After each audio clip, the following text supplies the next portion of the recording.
Hello, I'm taking on a challenge to beat every playable Nintendo published game. Welcome to the next episode. The next game is Game & Watch Crab Grab. Game & Watch Crab Grab was the second and final game in the Super Color series, ending the short-lived run of the smallest Game & Watch series Nintendo made.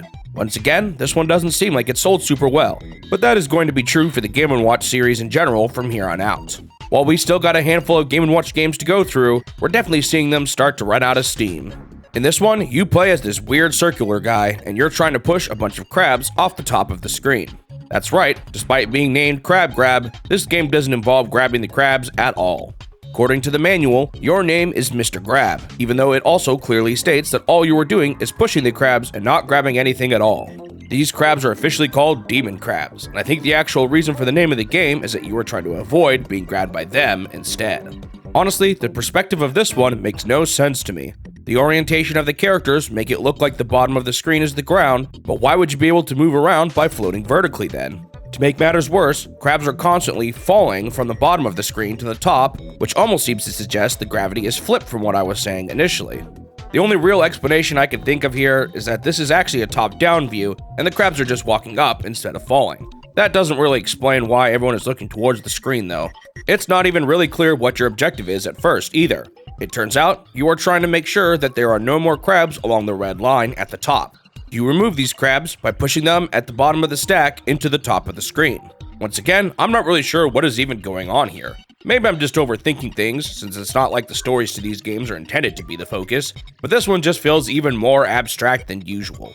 Anyway, the big obstacle here is that more crabs are constantly filling in from the bottom of the screen.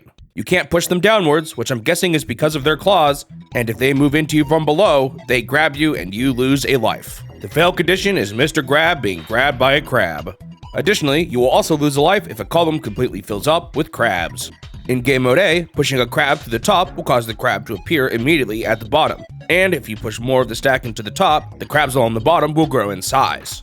Eventually, each crab at the bottom will move to the top of the screen, meaning you have to be quick enough to clear out the crabs before new ones get in the way. Since there is no way to push the crabs to the side, you need to be careful not to push too many crabs in a single column at once, as you can get stuck with no way to escape.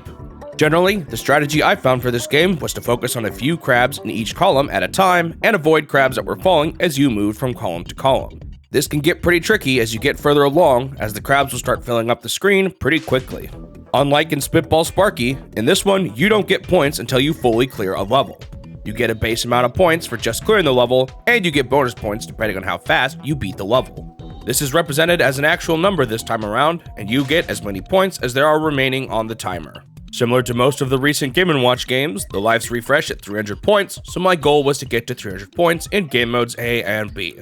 My first run went a little rough. Despite being very confused at first, I did manage to make it pretty far without losing any lives. However, as you clear more levels, they keep adding more and more crabs that you have to push in order to finish the level. This made the later levels get much harder, since the stacks along the bottom ended up reaching pretty far along the screen. I lost 2 of my lives to the same level, which was particularly unfortunate in this one because it meant I gained 0 points during those levels, and I lost my final life on the next level after. No first try clear for me. In my next run, I got past 230 points without losing any lives, but once again, the harder levels made this one just get pretty tough. While you can probably plan a bit better than I did, sometimes it felt like you had to make risky maneuvers, and since the points the crabs fall was random, sometimes my losses just seemed like bad luck. Anyway, this run got pretty close, as I lost 2 of my 3 lives before reaching 300, but I thankfully made it this time and Game Mode A was complete. Next up was Game Mode B. In this mode, pushing crabs up to the top of the screen no longer caused them to appear along the bottom. Instead, crabs are now just constantly moving in from below. Honestly, this mode mostly made the game easier, as I no longer had to worry about crabs closing in on me from below. In general, this mode just felt a lot less cramped. That being said, I did have to worry about columns getting too overloaded with crabs now, which ended up making the late game levels much harder at the start.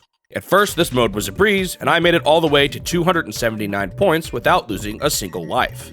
Unfortunately, due to how hard the later levels are at first, I lost 2 of my lives very quickly, meaning I suddenly had only 1 life remaining.